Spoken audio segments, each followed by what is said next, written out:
The rain hammered against the windows of Montfort House with the relentless fury of an English autumn storm. Lady Clara Ashcombe stood in the entrance hall, water dripping from the hem of her worn travelling cloak onto the pristine marble floor.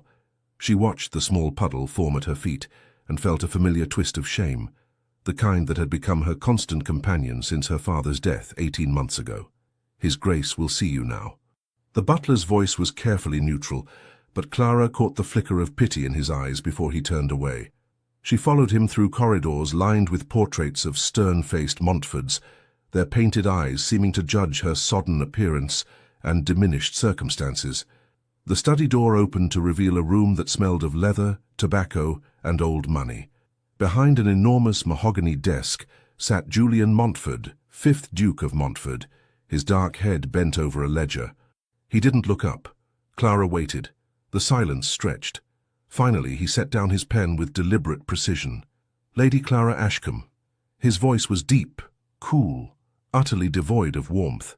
"Daughter of the late Earl of Ashcombe, currently residing in what remains of your father's estate, which I understand is mortgaged to the hilt and due for foreclosure within the quarter." Heat flooded Clara's cheeks, but she kept her chin high. "Your Grace is remarkably well informed about my private affairs." "It's my business to be informed about anyone entering my household." He finally raised his eyes to meet hers, and Clara felt the impact like a physical blow. Julian Montfort was handsome in the severe way of classical statuary, all sharp planes and aristocratic angles. His eyes were grey as winter ice, his mouth a firm line that looked as though it had forgotten how to smile. He was, Clara estimated, perhaps 35, with the kind of presence that made the enormous room feel suddenly smaller. "You come highly recommended by Lady Westbrook," he continued, leaning back in his chair with the careless grace of a man accustomed to absolute authority. "She assures me you're well educated, accomplished in all the necessary arts, and capable of instructing my daughter in deportment, music, languages, and literature. I'm grateful for her ladyship's reference." "I haven't finished." The words cracked like a whip. Clara's mouth snapped shut. "Lady Elowin is 6 years old. She has been difficult since her mother's passing 3 years ago. She has driven away 4 governesses in 18 months. The last one left in tears after a single week." "Perhaps," Clara said carefully, "the child is in need of understanding rather than—" "What the child needs," Julian interrupted, rising to his full considerable height, "is discipline, structure, and consistent instruction. Not sentimentality. Not coddling. My daughter will be raised to understand duty, propriety, and self-control. If you cannot provide that, then this interview is concluded." Clara felt her temper, the same stubborn streak that had caused her father endless consternation, begin to simmer. "And what of affection, Your Grace? What of kindness? The child has lost her mother. Surely she requires—" "Surely," he said, his voice dropping to a dangerous softness. "You are not presuming to lecture me on the raising of my own daughter, a woman who arrives at my door desperate for any position that will keep her from the workhouse." The words struck like a slap. Clara's hands clenched in the folds of her damp skirt, her nails biting into her palms. She should apologize. She should lower her eyes and accept whatever terms he offered. She needed this position, needed it with a desperation that woke her in the night, with her heart hammering and her sheets soaked with cold sweat. But she had been raised an earl's daughter, and some things ran deeper than necessity. "I beg your Grace's pardon," she said, her voice steady despite the fury and humiliation burning in her chest. "I spoke out of turn. However, if we are to be clear with one another, and I believe we should be, then allow me to state my position plainly. I am not a governess. I have not been trained for service. I am a gentlewoman who has fallen on difficult times, and I am willing to serve as companion and instructress to Lady Elowin, because circumstances require it. But I will not be treated as something less than human, and I will not stand silent if I believe a child in my care is being harmed." The silence that followed was absolute. The Duke's eyes narrowed to slits of grey ice. "You have extraordinary audacity," he said softly. "I wonder if you can afford it." "I wonder," Clara replied, matching his tone, "if your Grace can afford to lose another instructress. Lady Westbrook indicated you were becoming—" how did she phrase it? "Ah, yes. Rather desperate." For a long moment, They stared at one another across the expanse of polished mahogany. Then, to Clara's utter shock, one corner of the Duke's mouth twitched. It wasn't quite a smile. She suspected Julian Montfort had forgotten how those worked, but it was something. "Very well, Lady Clara, you may have your trial period. 1 month, £15 per annum, paid quarterly. You will have a room in the East Wing. Take your meals with the upper servants and report to me weekly on Alohan's progress. You will be neither family nor servant, but something in between. The position is companion and instructress, and you will remember that distinction at all times." £15. It was an insult. A London governess could command £40, sometimes £50 per annum. But Clara had no references beyond Lady Westbrook's kindness, no experience, and creditors circling her father's estate like ravens. "I accept," she said quietly. "Excellent. You will begin tomorrow. Mrs. Hickson will show you to your quarters." He had already picked up his pen, his attention returning to his ledger as though she had ceased to exist. Clara turned toward the door, then paused. "Your Grace?" "Yes?" He didn't look up. "Thank you for the opportunity. I shall endeavour to prove worthy of it." Now he did look up, his expression unreadable. "See that you do, Lady Clara. I have very little patience for disappointment." As she followed the housekeeper up the servants' stairs to a small, sparse room that would be her new home, Clara told herself that she could endure anything for security, even a cold, arrogant duke who looked at her as though she were a particularly tedious item on his household accounts. She told herself this very firmly. She almost believed it. The nursery at Montfort House occupied a suite of rooms on the 3rd floor, well away from the formal areas where the Duke conducted his business and entertained his guests. It was a bright space, or would have been if the curtains hadn't been drawn against the pale morning light. Clara entered to find a small figure huddled in the window seat, half hidden behind heavy velvet drapes. "Lady Alohan?" No response. Clara moved closer, her eyes adjusting to the dimness. The child was dressed in a severe grey frock that looked more suitable for mourning than for a 6-year-old's daily wear. Her dark hair, so like her father's, was pulled back in a tight plait. She clutched a rag doll to her chest and stared fixedly at nothing. "My name is Lady Clara Ashcombe," Clara said gently, settling herself on the far end of the window seat, careful not to crowd the child. "I'm to be your new companion and instructress." Still nothing. But Clara saw the small fingers tighten on the doll. "I've heard you're very clever," Clara continued conversationally, "that you can already read quite well, and that you know your sums better than most children twice your age. That's remarkable." A flicker of interest in the dark eyes quickly suppressed. "I wonder," Clara said, as though thinking aloud, "if you might help me with something. You see, I'm quite new here, and this house is enormous. I'm terribly afraid I shall get lost. Do you think you might show me about? I should be very grateful." For a long moment nothing, then barely audible, "You'll leave anyway. They all do." Clara's heart clenched. "Who leaves, sweetheart?" "Everyone. Mama left. Miss Thornton left. Miss Peters. Miss Caldwell. Miss Warren." The little girl's voice was flat, reciting names like a litany of losses. "Papa says I'm difficult, that I drive them away. He's probably right. He's always right about everything. Oh, my dear child." Clara slid closer, slowly, as one might approach a wounded animal. "You haven't driven anyone away. You've simply been very sad, and sadness sometimes makes us behave in ways we don't quite mean. That's perfectly natural. Papa says there's no excuse for poor behavior, that I must learn discipline and self-control. Your papa," Clara said carefully, "loves you very much, but even papas can be wrong sometimes, especially about feelings." Elowen's head swiveled toward her so fast that Clara almost flinched. "You can't say that. Papa doesn't like being wrong." "Well, that's something we have in common. I don't much care for being wrong either. But we're all wrong sometimes, whether we like it or not, even dukes." The ghost of a smile touched the child's lips. "You're peculiar. I've been called worse. Now then, about that tour of the house. I'm particularly interested in finding the library. I was told it's quite magnificent." Elowen hesitated, then uncurled from her defensive position. She was a tiny thing, all sharp angles and big eyes in a solemn face. "It is magnificent. It has books from floor to ceiling, and there's a sliding ladder, and a globe that's as tall as I am." "Then I absolutely must see it. Will you show me? For the first time, something that might have been eagerness flickered across the child's face. I suppose I could, since you're new and might get lost. How very kind of you. As Elowen led her through the corridors, chattering about the house's history and pointing out various portraits, Clara felt a weight settle in her chest. This bright, wounded little girl needed so much more than rigid discipline and structured lessons. She needed warmth, laughter, the freedom to be a child rather than a small adult in training, but providing those things would mean defying the Duke's explicit instructions. Clara looked down at Elowen's small hand, tucked trustingly in her own, and made a decision that would change everything. Some battles, she thought, were worth fighting, even against a duke. Beatrice Montford, Dowager Duchess of Montford, had not survived 63 years of aristocratic politics by being unobservant. She noticed everything.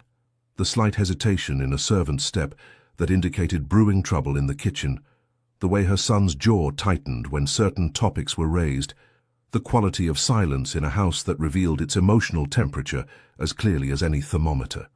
So when she descended to breakfast on Clara's third day in residence and found the household humming with a different energy, she took note. Mrs. Hickson was smiling as she supervised the footman. The maids whispered excitedly as they changed the flowers in the morning room, and from somewhere above came a sound that Beatrice hadn't heard in 3 long years, a child's laughter. "Mrs. Hickson," Beatrice said as she settled into her chair, "who, pray tell, is making my granddaughter laugh?" The housekeeper's smile widened. "That would be Lady Clara, Your Grace. She's been an absolute godsend. Yesterday she convinced Lady Elowen to take her luncheon by turning it into a story about a princess who could only break an enchantment by eating all her vegetables. This morning they've been in the music room. I believe they're composing a song about ducks, I think it was." Beatrice's eyebrows rose. "Ducks?" "Yes, Your Grace. Lady Elowen has been singing it all morning. Something about a waddling duke who— oh, merciful heavens, I shouldn't repeat that part. Now you must tell me." Mrs. Hickson leaned in conspiratorially. "Something about a waddling duke with his pompous quack, who thought he ruled the pond but was actually quite quackers." Lady Elowen thought it was the cleverest thing she'd ever heard. Beatrice pressed her napkin to her lips to hide her smile. "Did she indeed? And has my son heard this composition?" "Not yet, Your Grace, though I suspect it's only a matter of time." "I suspect you're correct. I think I shall take my breakfast in the morning room after all, and perhaps I might meet this remarkable Lady Clara." Julian Montford's morning had been perfectly ordered, as all his mornings were. He'd risen at 6, ridden for an hour through his grounds, reviewed correspondence over breakfast, and was now working through a complex contract negotiation with his solicitor. Then he heard it, drifting through his study window, carried on the autumn breeze. The waddling duke with his pompous quack thought he ruled the pond, but was actually quite quackers. Waddle, waddle, quack, quack, quack. Even mighty dukes can't argue with a duck. Followed by gales of childish laughter and a warm musical voice saying, "Excellent. Now shall we add a verse about the Duchess Duck, who was far cleverer than her husband?" Julian's pen stopped moving. He set it down with extreme care, rose from his desk and moved to the window. Below in the garden he could see 2 figures. His daughter, actually running. When was the last time he'd seen Elowen run? Her dark hair coming loose from its plait, her grey dress grass-stained at the hem. And beside her, Lady Clara Ashcombe, hatless and equally dishevelled, spinning in a circle with her arms outstretched as though demonstrating some crucial element of duck deportment. They were both laughing. Something sharp and uncomfortable lodged beneath Julian's ribs. He told himself it was displeasure. The woman was supposed to be teaching his daughter discipline, deportment, and academic subjects, not romping through the gardens, singing ridiculous songs about quackers, he muttered. "She said I was quackers." "Who's quackers, dear?" His mother's voice came from the doorway. Julian turned to find Beatrice standing there with an expression of such studied innocence that he immediately knew she'd heard everything. "Mother, I wasn't aware you were— I've just been meeting your new employee. Delightful girl, wonderful sense of humour.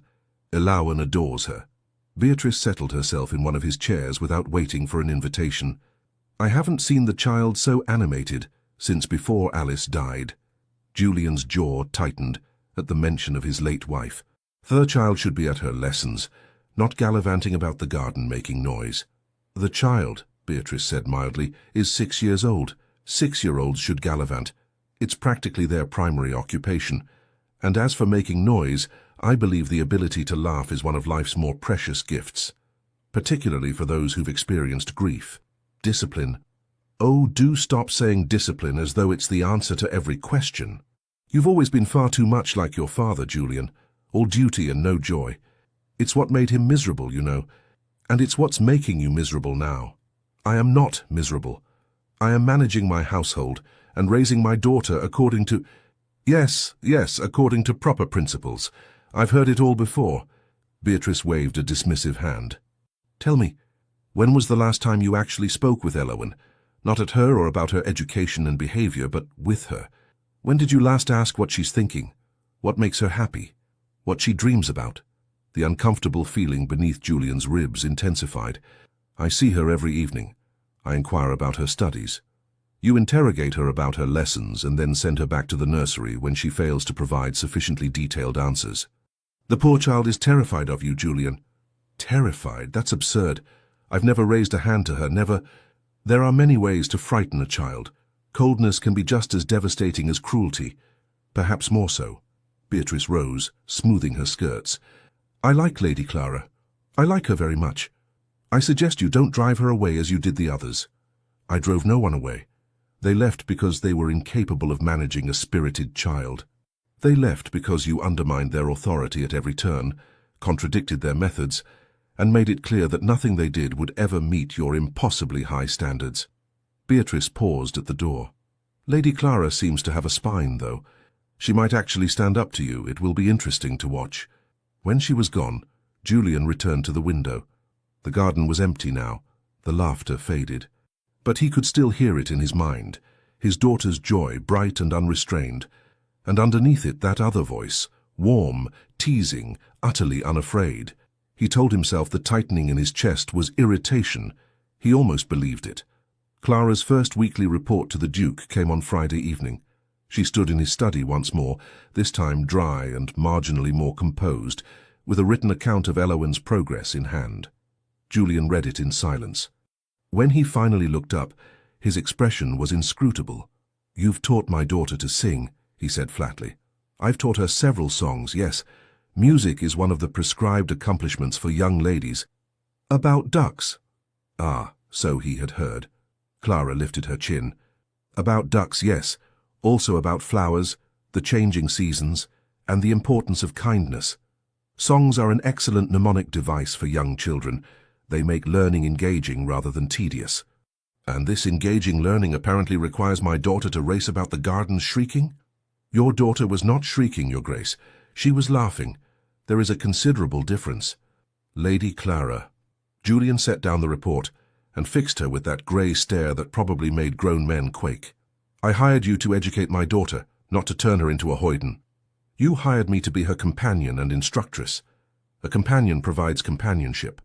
A concept which I'm beginning to suspect is somewhat foreign to you.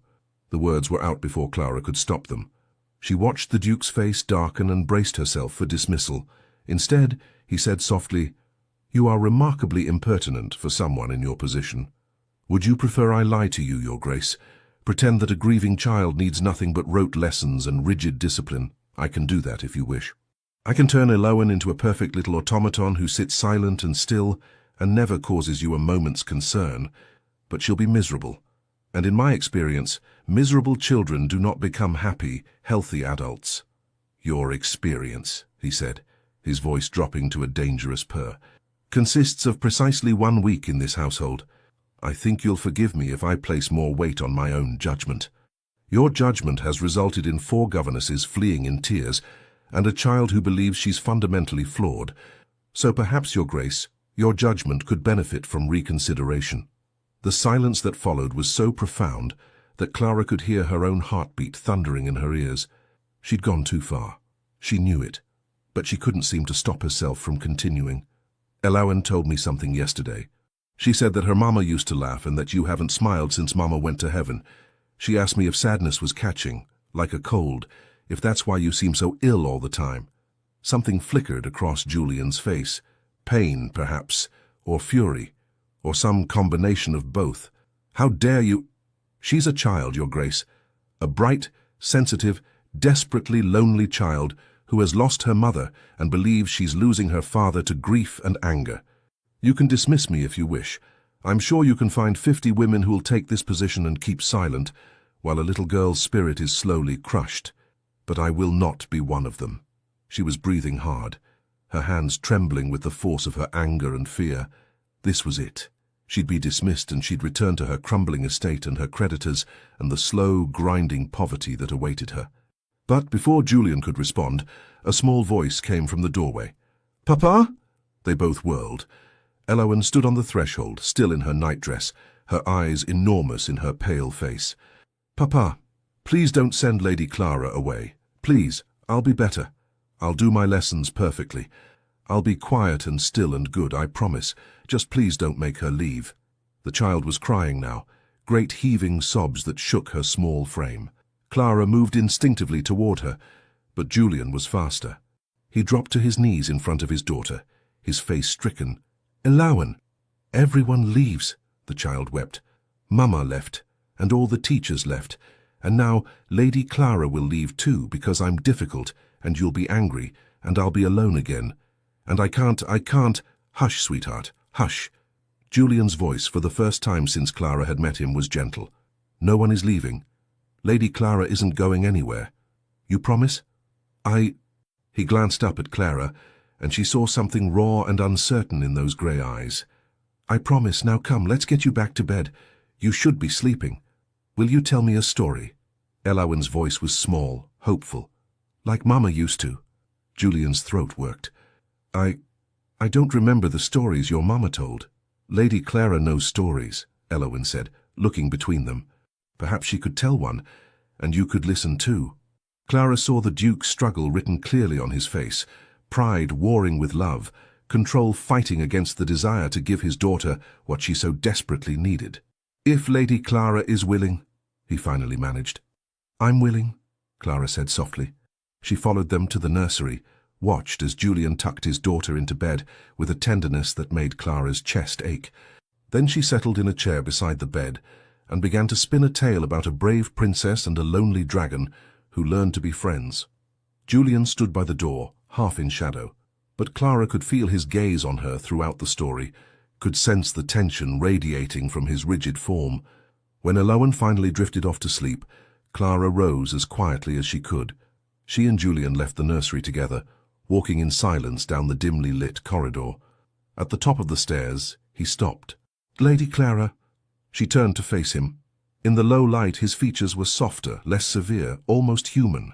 "Thank you," he said quietly, "for caring about her. I don't do it because it's my position, Your Grace. I do it because she's an extraordinary child who deserves to be cherished." Something shifted in his expression. "You make it sound simple. Loving a child should be simple. It's we adults who complicate it with our fears and our need for control." "And you think I'm controlled by fear?" Clara considered lying, then decided she'd already risked everything. What was one more truth? "I think you're terrified of losing her the way you lost her mother. So you're trying to turn her into something that can't be hurt or broken. But children aren't stone, Your Grace. They're meant to be soft and tender and vulnerable. That's what makes them children." For a long moment, he simply looked at her. Then, £15 is inadequate for the work you're doing. I'll increase it to 30. It wasn't an apology. It wasn't an acknowledgement that she might be right. But it was something. "Thank you, Your Grace." "Julian," he said abruptly. "When we're discussing Elowen, you may call me Julian." It was a crack in the armor, small but significant. "Julian," Clara said, testing the name. It felt dangerous on her tongue. Intimate. "Then you should call me Clara." "Clara." The way he said it in that deep voice made something flutter in her stomach. "Good night, Clara." "Good night." She watched him descend the stairs, his broad shoulders disappearing into the shadows. Only when he was gone did she allow herself to acknowledge the truth. Julian Montfort was dangerous, not because he was cold or cruel, but because beneath that frozen exterior was a man capable of profound feeling. And Clara was beginning to suspect that she wanted very much to be the one who taught him how to feel again. 3 weeks passed, and Montfort House transformed. It started with small things. Elowen began taking breakfast in the morning room with her grandmother, rather than eating in the nursery. Her severe grey frocks were quietly replaced with lighter muslins in soft blues and roses. The curtains in the schoolroom were thrown open, letting in the pale November sun. And slowly, cautiously, Julian began to thaw. He started joining them for Elowen's lessons, at first standing stiffly by the door, then gradually moving closer. Clara watched him struggle not to interfere, saw his jaw clench when she allowed Elowen to make mistakes, and learn from them rather than correcting her immediately. "She'll never learn proper discipline if you permit such laxity," he said one afternoon, after Elowen had spent 20 minutes trying to work out a mathematics problem on her own. "She'll never learn to think for herself if she's not allowed to struggle," Clara replied calmly. "Watch." They both watched as Elowen's face suddenly lit with understanding. "Oh, I see it now. The answer is 12, isn't it?" "Is it?" Clara asked. "Yes, because if I add these three and these three and these three and these three—" Elowen worked through the problem aloud, her confidence growing with each step. "That's 12. Excellent reasoning, darling. Well done." Elowen beamed, then turned to her father. "Did you see, Papa? I worked it out myself." "I saw." Julian's voice was gruff, but his eyes had softened. "You did very well indeed." After the lesson, as Elowen ran off to play in the garden under the watchful eye of a nursemaid, Julian lingered. "You were right," he said abruptly, "about letting her think for herself. I've been—" He paused, clearly struggling with the admission. "I've been too rigid." "You've been frightened," Clara said gently. "There's a difference. I failed Alice." The words seemed torn from him. "She was ill for months, and I didn't realize. I was too occupied with business, with Parliament, with matters I thought were important. By the time I noticed she was truly unwell, it was too late. The physician said if I'd called for them sooner—" He didn't finish. He didn't need to. "So you decided to control everything you could," Clara said softly. "To notice every detail, manage every aspect of your household and your daughter's life. Because if you could just maintain perfect control, perhaps nothing else would slip through your fingers. It sounds rather foolish when you put it that way. It sounds human. We all respond to grief in our own fashion.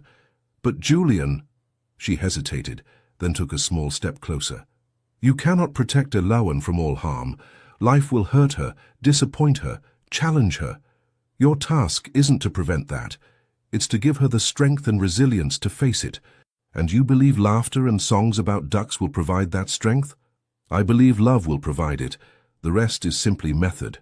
He was quiet for a long moment, his eyes searching her face with an intensity that made her breath catch. They were standing very close now, close enough that she could see the faint lines at the corners of his eyes, the silver threading through his dark hair at his temples. "You're quite remarkable," he said quietly. "You know that, don't you?" Before Clara could respond, Beatrice's voice rang out from the doorway. "Julian, there you are. I need you to settle a dispute with Mrs. Hickson about the Christmas arrangements. We're already behind schedule, and if we don't—" "Oh," she stopped, taking in the scene with evident delight. "Am I interrupting?" "Not at all," Clara said quickly, stepping back. "I was just about to check on Elowen in the garden." She fled before either of them could stop her, her heart hammering against her ribs. That evening Beatrice cornered Clara in the library.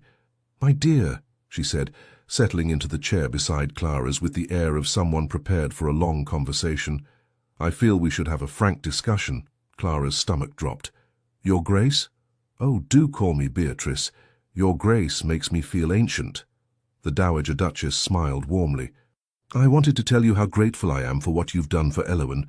The change in her is nothing short of miraculous. She's a wonderful child. She simply needed to be seen as a child rather than a problem to be solved. Yes, I'm aware."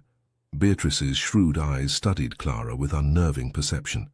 "I've also observed the change in my son." Heat crept up Clara's neck. "I'm sure I don't know what you mean." "Of course you do. You're an intelligent woman, and you've noticed the way he looks at you when he thinks no one is watching, the way he finds excuses to be present during lessons, the way his voice changes when he speaks your name. Beatrice." "I'm not criticizing, dear. Quite the opposite. Julian has been half dead since Alice's passing, not that the marriage was particularly joyful even before her illness. It was arranged, you see, when they were barely out of the schoolroom. Duty and all that. They were fond of each other, I suppose, but there was no passion, no real partnership, and then she died and he locked whatever heart he had away entirely. Beatrice reached over and patted Clara's hand. You've brought him back to life. You've made him feel again, and for that alone I could kiss you. I'm merely his daughter's instructress. I have no aspirations beyond, oh please. I wasn't born yesterday, and neither were you. I've seen the way you look at him too. Beatrice's smile turned mischievous. All I'm saying is that if something were to develop between you and Julian, you would have my complete support, and my assistance, should you require it. Nothing can develop, Clara said firmly, even as her heart insisted otherwise. The distance between a duke and an impoverished gentlewoman is insurmountable. Nonsense. Julian is wealthy enough and powerful enough to marry a chimney sweep if he chose to. Society would titter for a season, and then move on to the next scandal. Beatrice rose, smoothing her skirts. Besides, love has a way of making the insurmountable suddenly seem quite manageable. You'll see. After she left, Clara sat in the gathering darkness, her book forgotten in her lap. Love. Was that what this was? This constant awareness of Julian's presence, the way her pulse quickened when he entered a room, the warmth that spread through her chest when he smiled at his daughter, or the sharp ache she felt when his guard slipped, and she glimpsed the lonely, grieving man beneath the Duke's armor. It was foolish, dangerous, a path that could only lead to heartbreak. But as she sat there in the library, with its scent of old paper and beeswax candles, Clara acknowledged a truth she'd been avoiding. It was already too late to protect her heart. She'd fallen in love with Julian Montfort, and she had absolutely no idea what to do about it. The tension between them grew with each passing day. It was there in the brush of fingers when Julian handed Clara a book, in the way his gaze lingered on her face during Alohan's piano lessons, in the charged silence that fell whenever they found themselves alone. One afternoon in early December, Clara made the mistake of venturing outside without her cloak. She'd only meant to collect Alohan from the garden, but the child had run ahead, leaving Clara shivering in the cutting wind. You'll catch your death.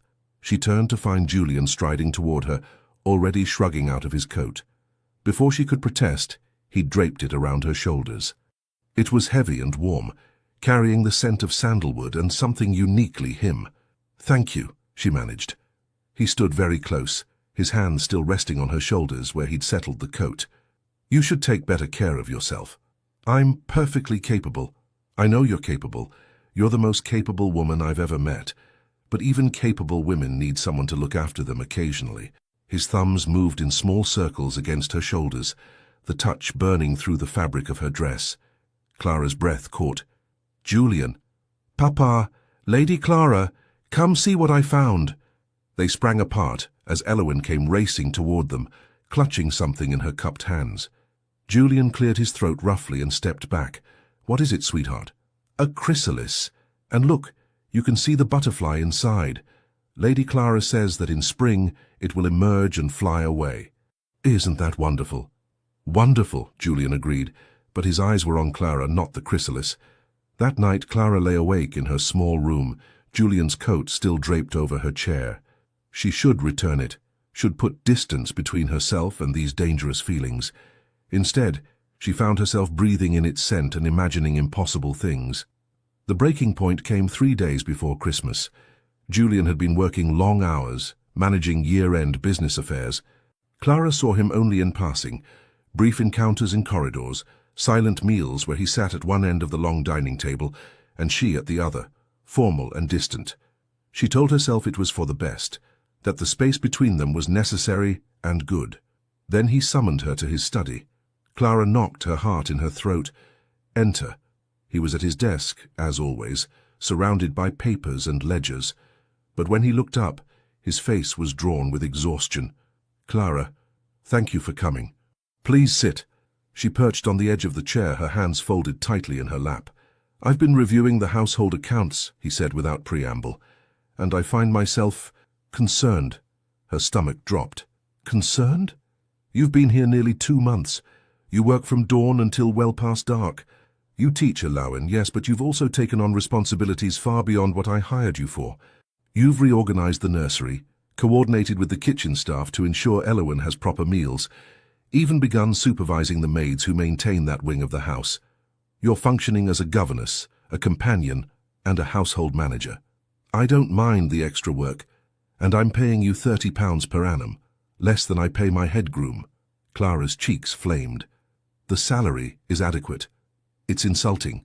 He leaned back in his chair, his grey eyes fixed on her face. I'm increasing it to £60, effective immediately, and I'm formally changing your title from companion and instructress to governess. It's more appropriate to your actual duties. £60. It was generous, more than generous. It was enough to pay off her father's smaller debts to keep the estate from foreclosure for another year at least. It was also a clear boundary, a reminder of what she was, an employee, a governess, not a lady of the house, not a potential. Clara stood abruptly.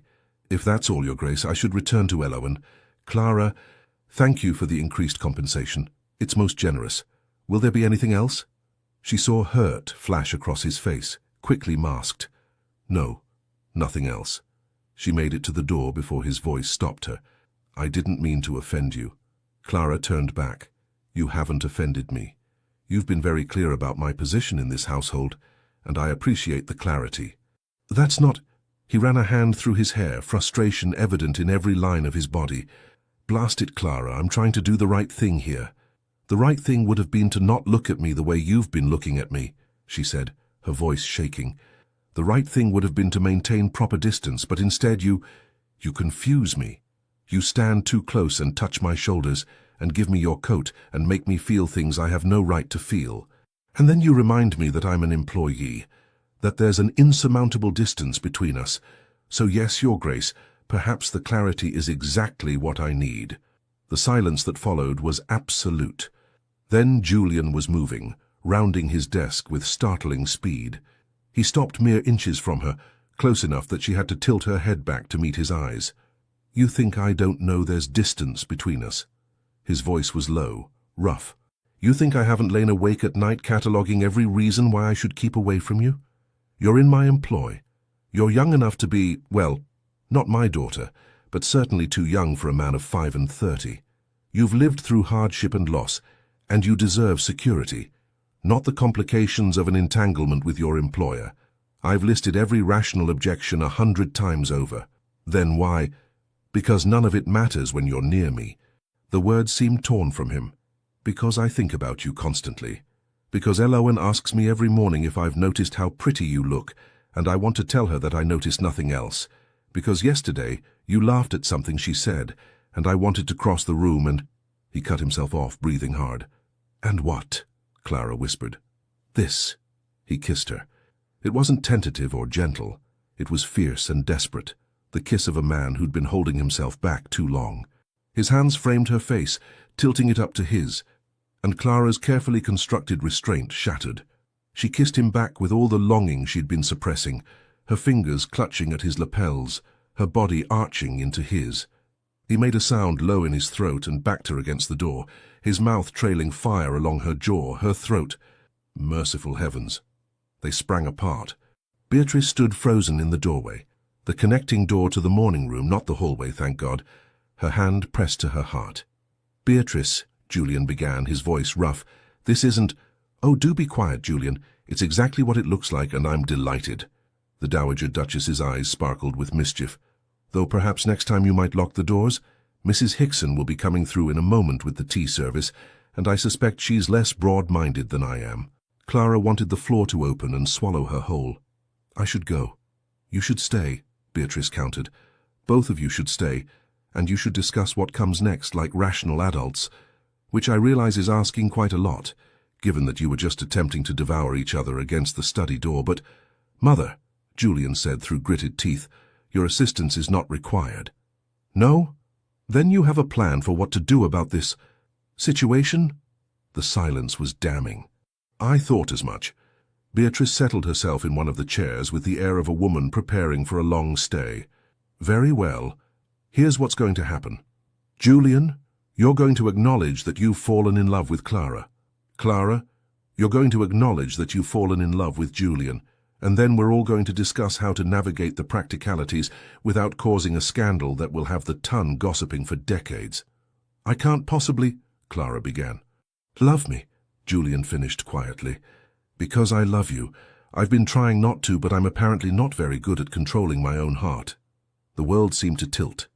Clara stared at him, at this proud, difficult man who just laid himself bare in front of his mother and God, and anyone who might be listening. Her voice failed. She tried again. I do. Love you. But Julian, you're a duke. I'm nobody. I have no fortune, no connections, nothing to bring to... You brought my daughter back to life. You brought me back to life. If you think fortune and connections outweigh that, then you haven't been paying attention. Society will be merciless. Let them be merciless. I'm wealthy enough and powerful enough to weather any storm. He reached for her hands, gripping them tightly. Say yes, Clara. Say you'll have me. Say you'll be my wife and Eloan's mother, and let me spend the rest of my life trying to deserve you. This is all happening very fast.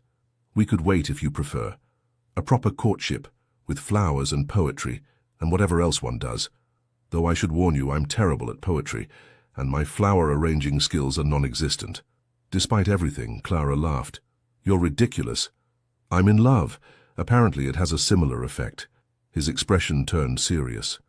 But truly, Clara, we can take this as slowly as you need. I'll not rush you into anything you're uncertain about. She looked into his grey eyes, seeing the vulnerability there, the hope. And she thought about Eloan, who'd already started calling her Mama Clara when she thought no one was listening. About Beatrice, who'd become more of a mother to her in 2 months than her own mother had been in 23 years. About this house that had somehow become home. Yes, she said. Yes, I'll marry you. Julian's smile was transformative, lighting his entire face with joy she'd never seen before. He pulled her close, resting his forehead against hers. Thank heavens, I was running out of rational arguments. Oh, you never had any rational arguments, Beatrice said cheerfully. You had desperation and determination and a complete inability to admit when you're wrong. But it seems to have worked out. Now then, about the practicalities. But before she could continue, the door burst open, and Eloan appeared, her face alight with excitement. Papa, Lady Clara, it's snowing. Come see. The whole garden is... She stopped, taking in the scene. Why is everyone crying? Are you sad? Happy, Clara said, dashing at her eyes. We're happy, sweetheart. Why are you happy? Julian dropped to one knee, bringing himself to his daughter's level. How would you feel if Lady Clara stayed with us forever? If she became your mama? Eloan's eyes went wide. Then she launched herself at Clara with enough force to nearly knock her over. Yes, yes, yes. Please say yes. Please stay forever and ever and be my mama and never leave. I'm staying, Clara promised, holding the child close. I'm not going anywhere. Over Eloan's head, her eyes met Julian's, and in his gaze she saw everything she'd been afraid to hope for. Love, promise, home. The engagement was announced on Christmas Day. Beatrice had advocated for a longer period before making it public, but Julian was adamant. I'll not have Clara continue as my employee while we're engaged. It's improper, and it would give the gossips ammunition. We announce it now, marry in the spring, and face down anyone who dares object. The initial response from their small social circle, primarily neighbors and Julian's business associates, was cautiously positive. Clara was, after all, an earl's daughter, even if impoverished. The match was unusual, perhaps, but not scandalous. Then the London papers got hold of it. The first article appeared in early January, while Clara and Julian were planning their wedding. She was in the morning room with Beatrice sorting through invitations when Julian strode in with a newspaper clenched in his fist. Don't read it, he said tightly. Naturally, Clara immediately reached for it. The Duke's desperate choice, she read aloud. Sources close to the Duke of Montfort confirm that His Grace has indeed become engaged to one Lady Clara Ashcombe, formerly employed as governess to his young daughter. Lady Clara, daughter of the late and much-lamented Earl of Ashcombe, has been residing in penury since her father's death left her penniless and friendless. One can only speculate as to how the enterprising young lady secured such an advantageous position in the Duke's household, and subsequently in his affections. The implication was clear and vicious. Clara's hands were steady as she set down the paper, but inside she felt something crack. Well, they haven't wasted any time, have they? It's absolute rubbish, Julian growled. I'll sue them for libel, You'll do nothing, Clara interrupted. That would only give the story more attention. We ignore it and carry on as planned. But the damage was done. More articles followed, each more creative in its insinuations than the last. Clara was alternately portrayed as a scheming adventuress who'd seduced her employer, a desperate fortune hunter who'd trapped a grieving widower, or, most creatively, a calculating governess who'd deliberately made herself indispensable to a motherless child. The tone's reaction was predictably vicious. Several families who'd accepted their wedding invitation sent regrets. Others, who'd previously been cordial to Julian, suddenly found themselves unavailable for meetings. Clara bore it with outward composure, but Julian saw the toll it took. She grew quieter, more withdrawn. The sparkle that had drawn him to her began to dim. Perhaps, she said one evening, nearly a month after the engagement announcement, we should consider a longer engagement. Allow society time to adjust to the idea. If we marry too quickly, it will only confirm their suspicions. They were in the library, ostensibly reviewing wedding plans, but Julian could see the defeat in her eyes, and it enraged him. Absolutely not. We marry in April as planned. Julian. No. He set down his glass with enough force to make it ring. I will not allow a pack of bored aristocrats and scandal-mongering journalists to dictate my life, or yours. It's not just about us. There's Elowen to consider. The things they're saying about me, if she hears them, Elowen knows you love her, that's all that matters. Is it? Clara's voice was sharp with frustration. When she's older, when she enters society, they'll remember this. They'll whisper about how her stepmother was the governess who caught a duke. It could affect her prospects, Then we'll find her a husband who has the sense to value character over gossip. Clara, why are you letting them win? Because maybe they're right. The words burst out of her. Maybe I am a fortune hunter. Maybe I did scheme and calculate and make myself indispensable. Julian was across the room in 3 strides. He gripped her shoulders, forcing her to meet his eyes. Stop. Stop doing this to yourself. But what if nothing? I know who you are. You're the woman who sang ridiculous songs to make my daughter laugh, who stood up to me when no one else dared, who brought warmth and life back into this mausoleum of a house.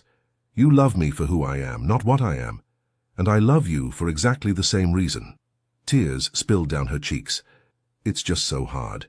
Every day there's another article, another cut, and I keep thinking, what if you wake up one day and realize they're right? What if you regret this?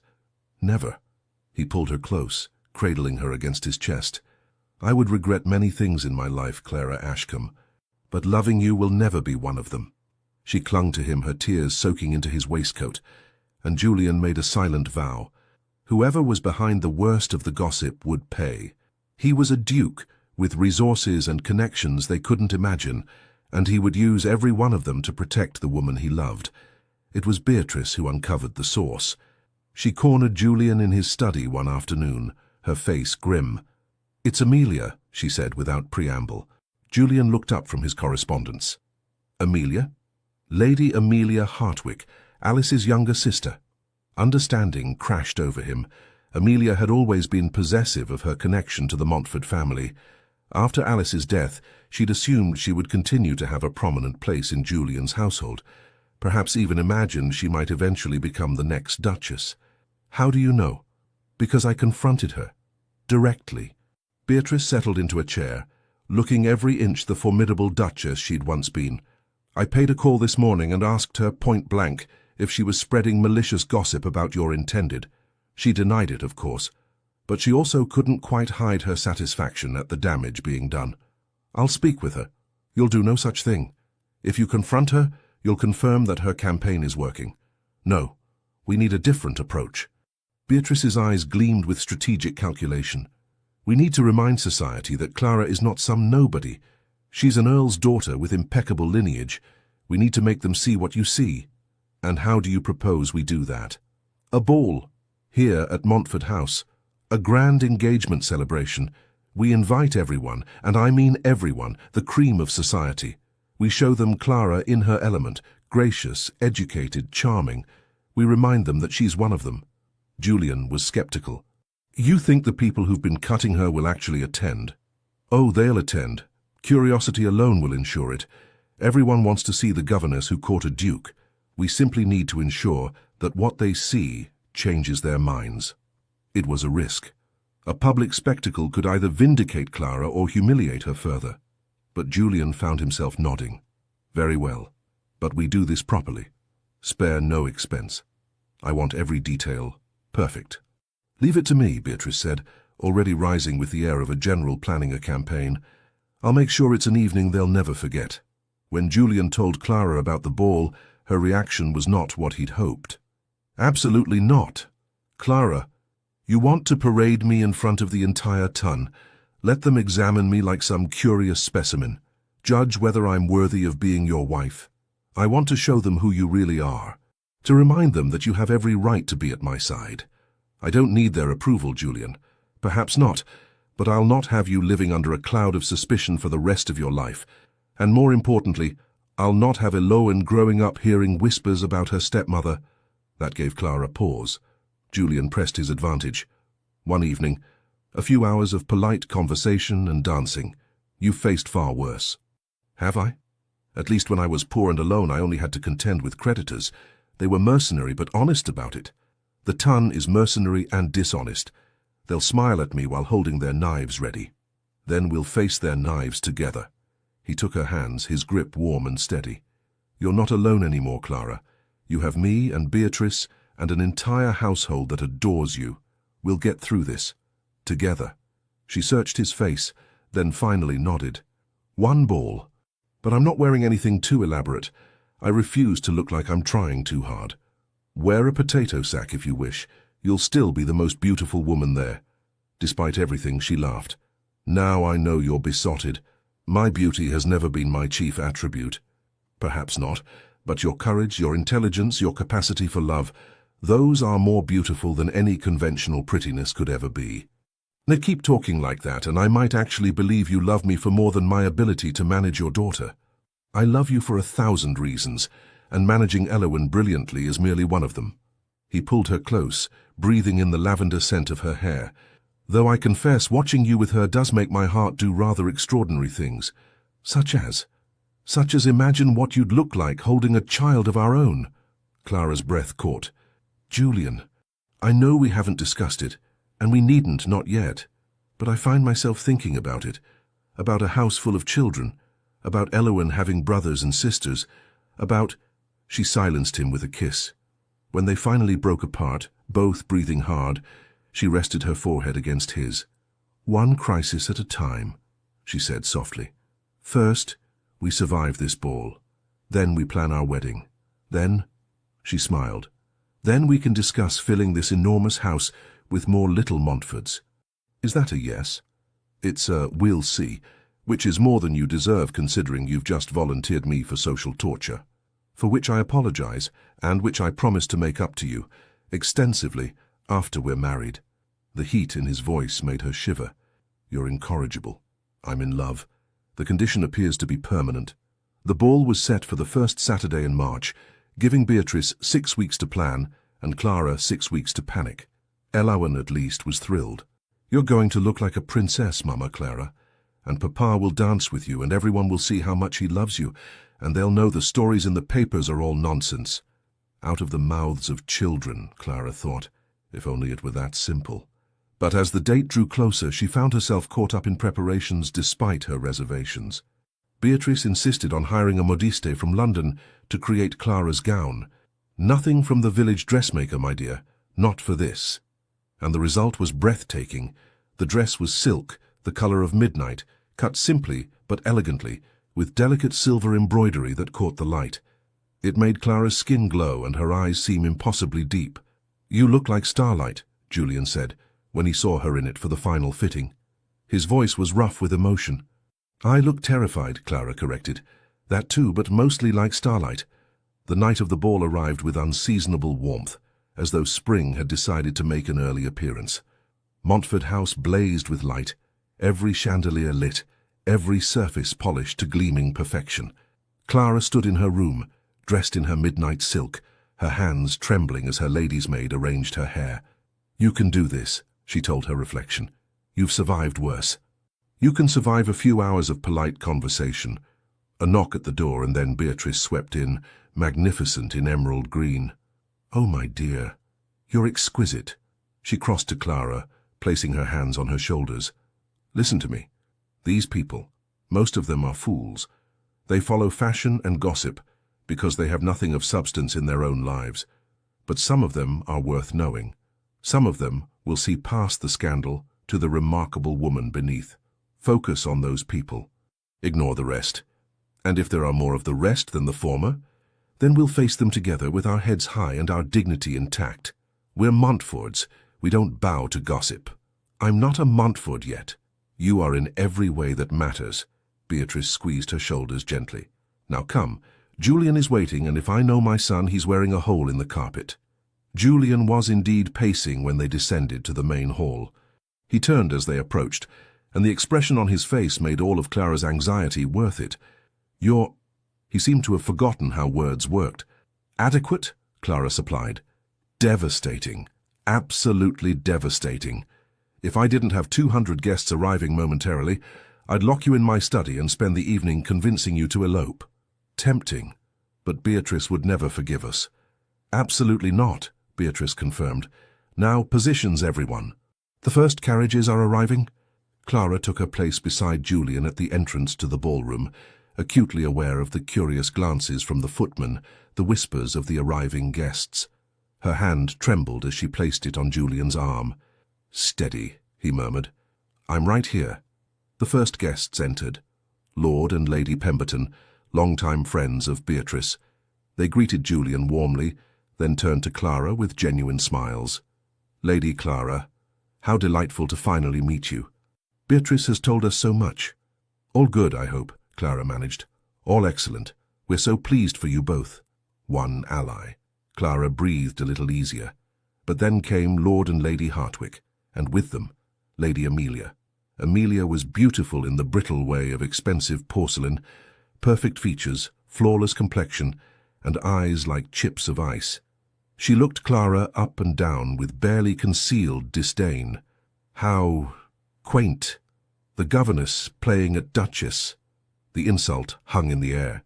Clara felt Julian tense beside her, but before he could respond, she said calmly, "How kind of you to come, Lady Amelia.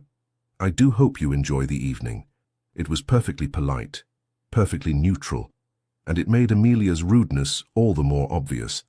Lady Hartwick flushed. "Amelia, really, it's quite all right," Clara said smoothly. "I'm sure Lady Amelia meant no offense. Grief can make us say things we don't quite mean. I understand she was very close to the late Duchess." It was a masterful deflection, attributing Amelia's nastiness to mourning rather than malice, while simultaneously reminding everyone of Clara's own grace under pressure. Beatrice beamed. Julian's hand tightened on Clara's arm in silent approval, and Amelia, outmaneuvered, had no choice but to move on. "Well played," Julian murmured once they were out of earshot. "She's not the first person to look down on me. I've had practice."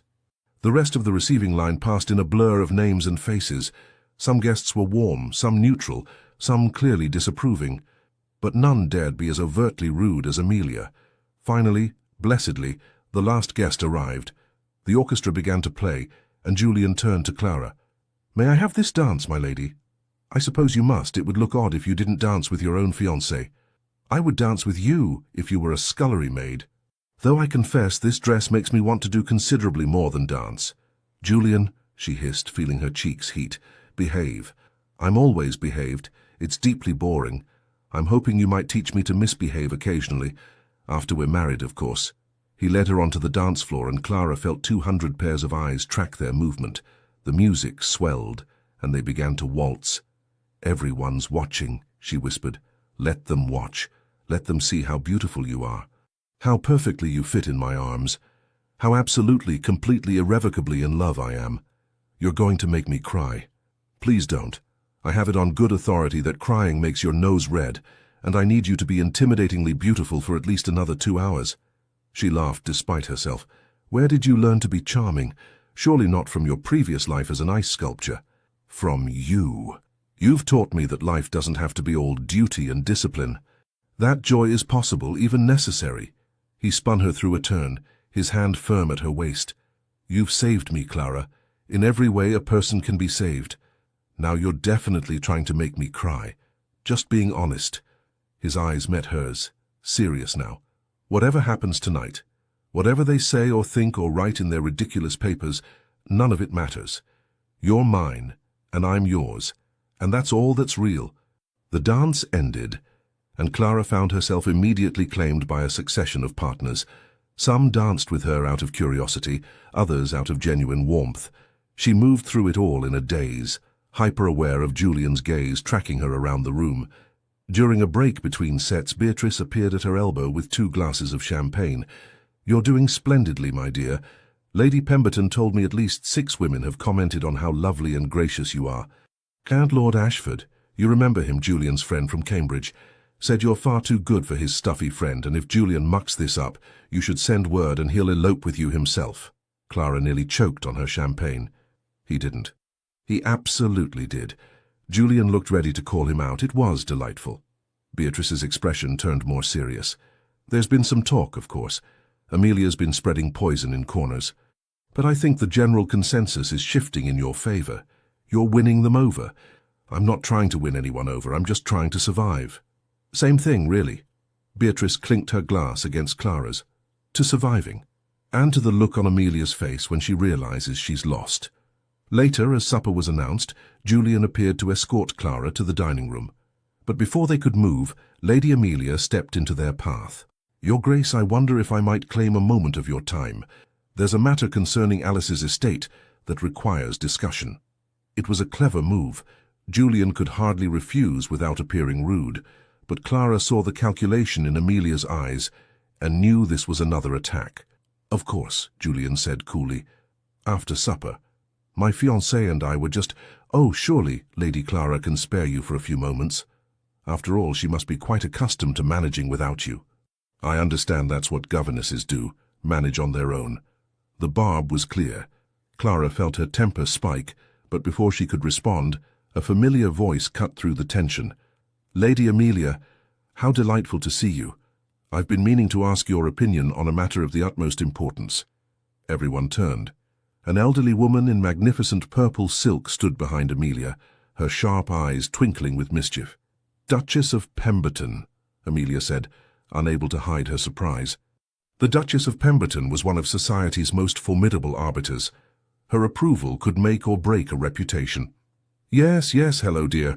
Now tell me, I've heard the most extraordinary rumors about you spreading gossip concerning the Duke's engagement. You couldn't possibly be that foolish, could you? To speak ill of a grieving widower's choice of bride, especially when that bride is the daughter of an earl with a lineage that goes back to the Conquest. Surely even you can see how that would make you look. What's the word I'm searching for? Oh yes, petty." Amelia's face went white, then red. "I'm sure I don't know what you mean, Your Grace." "Oh, I think you do. And I think everyone else here does too. Now run along. I wish to speak with the engaged couple." Amelia fled. The Duchess turned to Clara and Julian with a satisfied smile. "There.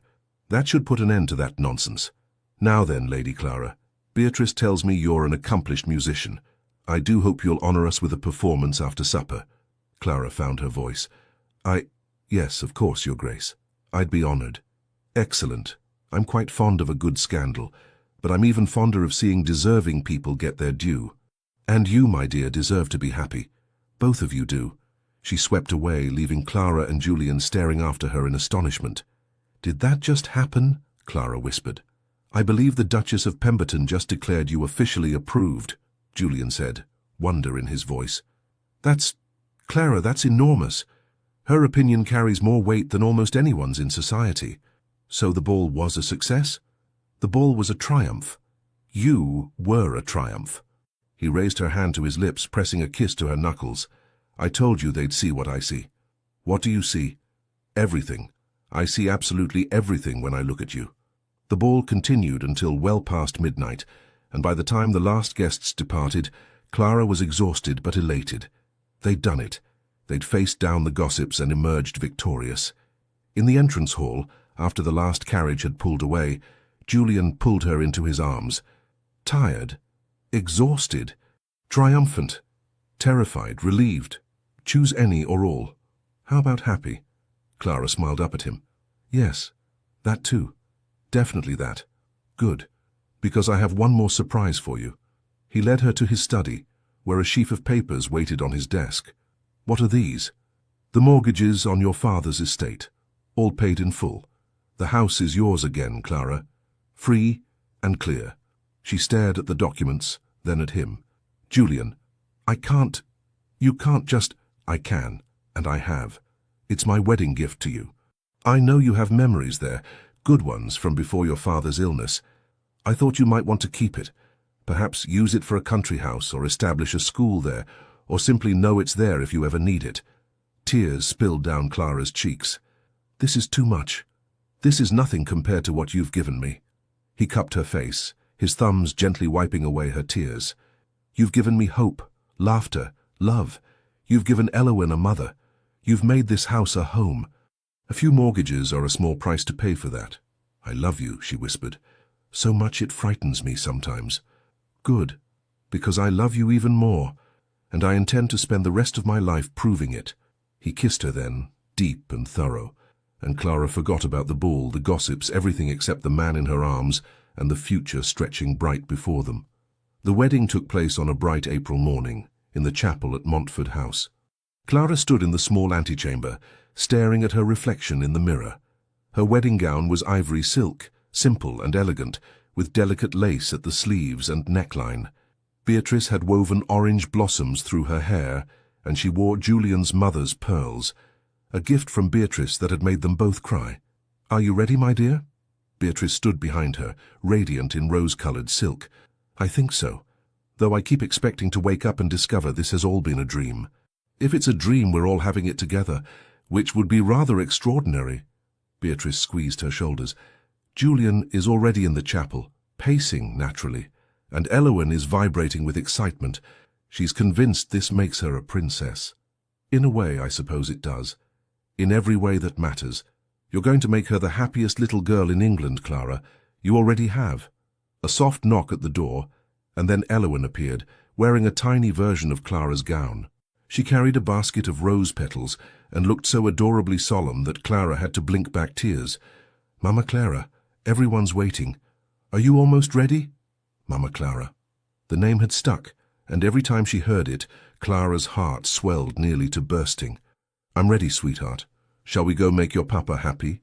He's already happy. He told me so this morning. He said today is the best day of his whole life because he gets to marry you. Did he indeed? Yes. And then he told me that after you're married, we're going to be a proper family, and maybe someday I'll have brothers and sisters. Do you think that's true? Clara exchanged a glance with Beatrice, who was trying not to laugh. I think it's very possible, darling. Good, I'd like a sister first, please, someone to play dolls with. Brothers can come later. I'll see what I can do. The music swelled, and Clara took Beatrice's arm. She'd asked the Dowager Duchess to walk her down the aisle, having no family of her own left to perform the honor. Ready? Beatrice murmured. More than ready. The chapel doors opened. The small chapel was packed with friends and family, a far cry from the enormous society wedding it could have been. But Clara and Julian had wanted intimacy over spectacle, loved ones over obligations. And there, at the altar, stood Julian.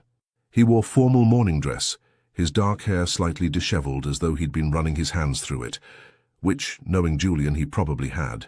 But when he saw Clara, his entire face transformed. Wonder, joy, love, all of it there for everyone to see. Clara walked toward him, her heart so full she thought it might burst. Elowen scattered rose petals ahead of her, taking her role very seriously. When they reached the altar, Beatrice placed Clara's hand in Julian's and stepped back. "Hello," Clara whispered. "Hello," he whispered back. "You're beautiful. You're biased. Absolutely, completely, irrevocably." The vicar cleared his throat. "If we might begin." The ceremony passed in a blur of words and promises. Clara heard herself repeat the vows, felt Julian slip a ring onto her finger, a gold band set with sapphires that matched his eyes. I now pronounce you husband and wife. Your Grace, you may kiss your bride." Julian didn't need to be told twice. He pulled Clara into his arms and kissed her with such tenderness that half the congregation sniffled. When they finally broke apart, Elowen cheered. "Hurrah! Now we're a proper family." Laughter rippled through the chapel. Julian scooped his daughter up with one arm while keeping the other around Clara. "The properest family in all of England," he declared. "Now, who wants cake?" The wedding breakfast was held in the gardens of Montford House, under a sky so blue it looked painted. Clara moved through it all in a daze of happiness, accepting congratulations, embracing friends, laughing at Beatrice's increasingly outrageous stories. As the afternoon wore on, guests began to depart. Finally, only family remained: Julian, Clara, Elowen, and Beatrice, sitting in the garden as the sun began to set. "Well," Beatrice said, raising her glass, "to the new Duchess of Montford. May she bring as much joy to this family as she already has to this old woman's heart." "To Clara," Julian echoed, his eyes never leaving his wife's face. "To Mama, Clara," Elowen added. "The best mama in the whole world." Clara's throat tightened. "To family, the one we're born into and the one we choose. Thank you for choosing me." Later, after Elowen had been carried to bed by a beaming nursemaid, and Beatrice had tactfully retired to her rooms, Julian led Clara to the library. "I have something for you," he said. "Another gift. Julian, you've given me so much already. This one's different." He handed her a leather-bound journal. "Open it." Inside, written in Julian's precise hand, were words that made her eyes sting with tears. "My dearest Clara, I was not always a good man. I was cold, controlling, more concerned with duty than with joy. I believed that love made one vulnerable, and vulnerability was weakness. I was wrong about so very many things. You taught me that strength isn't the absence of vulnerability. It's the courage to be vulnerable anyway. You showed me that control is an illusion, but connection is real. You gave me back my daughter, my laughter, my capacity to feel. This journal contains all the things I should have said during our courtship, but was too stubborn or too proud to voice. Every moment I fell more deeply in love with you. Every time you surprised me, challenged me, changed me. I'm writing them now so that years from now, when we're old and our children are grown and Montford House is full of grandchildren, you'll have proof that I knew from the very beginning how fortunate I was, how blessed, how utterly, completely yours. All my love, always, Julian." Clara looked up to find him watching her with an expression of such tenderness that it took her breath away. "I'm not good with words," he said softly. "Not like you are, but I wanted you to have something permanent, something that says what I sometimes can't. You're better with words than you know." She set the journal aside and moved into his arms. "And you're very good at other things too, such as kissing. You're excellent at kissing. High praise indeed. Care to provide a demonstration of my skill?" She did, quite thoroughly. When they finally came up for air, both breathing hard, Julian rested his forehead against hers. "I never thought I'd have this," he admitted. "After Alice died, I thought I was done. That grief and duty were all I had left. And then you walked into my house dripping wet and defiant, and everything changed. I was terrified that day. You didn't show it. You just lifted that chin of yours and told me I was wrong about my own daughter. No one had dared speak to me like that in years. Probably because you're intimidating and powerful and dukish. Dukish. It's a word. I've decided." He laughed, the sound rich and warm. "You've decided, of course you have. My Duchess, making up words and rules and generally turning my carefully ordered world upside down. Is that a complaint? Never. It's a celebration." He kissed her again, slower this time, deeper. "I love you, Clara Montford, my wife, my Duchess, my everything. I love you too, my impossible, stubborn, wonderful Duke." They stood there as darkness fell, wrapped in each other's arms, while Montford House settled into peaceful silence around them. 5 years later, "Elowen Margaret Montford, you put your brother down this instant." Clara's voice rang through the garden, exasperated but amused. She stood on the terrace of Montford House, one hand resting on her very pregnant belly, watching as 11-year-old Elowen chased her 3-year-old brother Thomas around the rose bushes. "But Mama, he took my book." He's 3. He doesn't even know what a book is for. He probably thinks it's a hat. It's not a hat. Elawan, darling, please remember that you're supposed to be setting an example. Where's your sister? Alexandra's with Papa. They're looking at horses. On cue, Julian appeared from the direction of the stables, 2-year-old Alexandra perched on his shoulders, both of them covered in hay. Before you say anything, Julian began, it was entirely Alexandra's idea to investigate the hayloft. Of course it was. Our daughter is never to blame for anything. Clara tried to look stern, but it was difficult when her daughter was giggling, and her husband looked so wonderfully dishevelled. In my defence, I did try to stop her. She's remarkably determined for someone who weighs less than a sack of flour. She gets it from you. She absolutely does not. She gets it from you. I am calm and reasonable at all times. Elawan snorted from her position in the rose bushes. Papa, you argued with the vicar for 20 minutes last Sunday about the proper interpretation of that Bible verse. That was theological discussion, not argument. There's a difference. Clara laughed, the sound bright in the spring air. Julian set Alexandra down and crossed to his wife, sliding his arms around her, or as far around as her belly would allow. How are you feeling? He murmured. Enormous. This one is going to be huge. I'm convinced I'm carrying a small horse. Or another opinionated Montfort. God help us all. He grinned and placed a hand on her stomach. Immediately the baby kicked. Still active, I see. Active is an understatement. This child hasn't stopped moving for 3 days. I'm beginning to suspect it's training for athletics. Or plotting its escape. Also possible. They stood there together, watching their children play in the garden. Elawan now teaching Thomas how to make daisy chains. Alexandra chasing butterflies with single-minded determination. Do you ever think about where we'd be if you hadn't walked away that day? Julian asked quietly. Clara knew exactly which day he meant. All the time. Though I suspect you would have eventually come to your senses. I'm not so sure. I was remarkably stubborn. Was? He laughed and pulled her closer. Fair point. Am remarkably stubborn. Present tense. It's one of the things I love about you, among many others. Such as your dedication to our children. The way you've let yourself become soft with them, well, relatively soft, when you were so rigid before. The way you look at me like I'm the most precious thing in your world. You are the most precious thing in my world, you and these terrors we've created. He kissed her temple. Though I confess watching you grow round with our children never gets old. You're beautiful like this. I'm enormous. Beautifully enormous. That's not better. How about magnificently, gloriously, splendidly pregnant? She swatted his chest. Stop trying to charm me. Can't help it.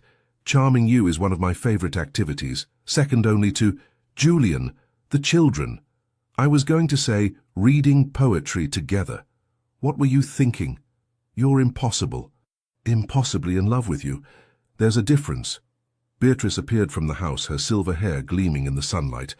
At 68, she was as formidable as ever, though age had softened her somewhat. There you all are, hiding in the garden while I've been managing your household all morning. But her eyes were twinkling.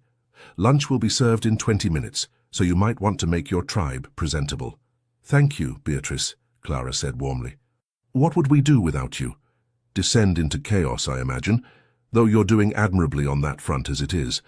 She looked at Julian with maternal affection. Your mother would be proud, you know, of the man you've become. The father. The husband. Julian's throat worked. I hope so. I know so. Now come along, all of you. And Julian, please remove the hay from your daughter's hair before bringing her to table. We're not farmers, regardless of how enthusiastically Alexandra embraces rural life. After she left, Clara and Julian herded their children toward the house. Thomas immediately demanded to be carried. Alexandra insisted on bringing 3 different flowers to lunch, and Elawan launched into a complex explanation of a story she was writing. It was chaos. It was noisy. It was messy. It was absolutely perfect. That evening, after the children were finally asleep, a process that involved 3 stories, 2 glasses of water, 1 monster check under the bed, and Alexandra's insistence that her father personally tuck in each of her 17 dolls, Clara and Julian retreated to their bedroom. Exhausted? Julian asked, watching Clara lower herself carefully onto the bed. Beyond exhausted, but happy. He sat beside her, beginning to remove the pins from her hair with practiced ease. It was a nightly ritual now, this quiet moment of intimacy. "Is there anything you would do differently looking back?" she asked softly. "Marrying so far beneath your station? Dealing with the scandal? The gossip?" Julian's hands stilled. "Never. Not for a single moment. You are the best decision I ever made, Clara. The only one that truly mattered. Even when I'm swollen and cranky and can't see my own feet. Especially then, because it means we're building something together.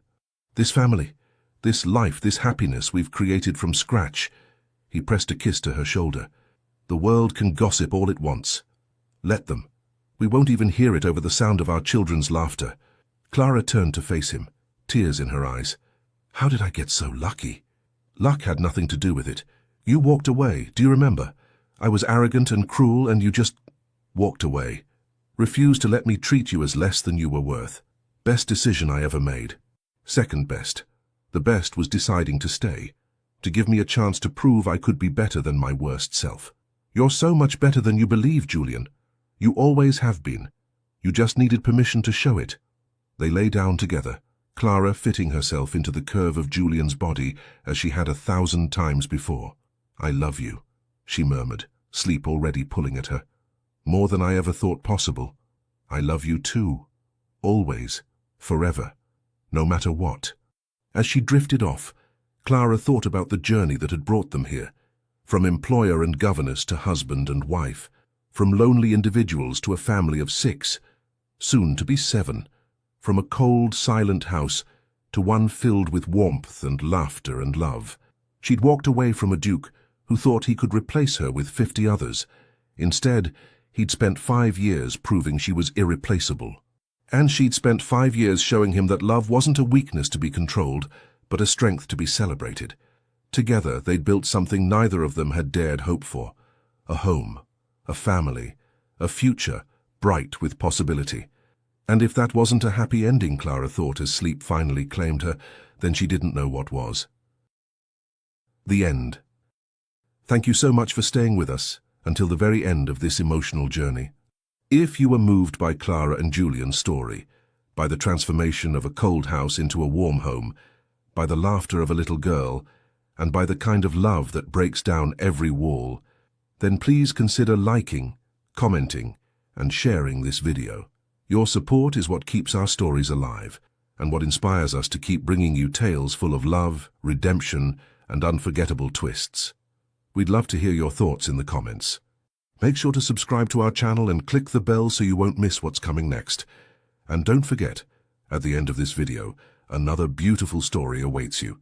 Click to continue your journey into a world of heartwarming love and unexpected destiny. Thank you for being here.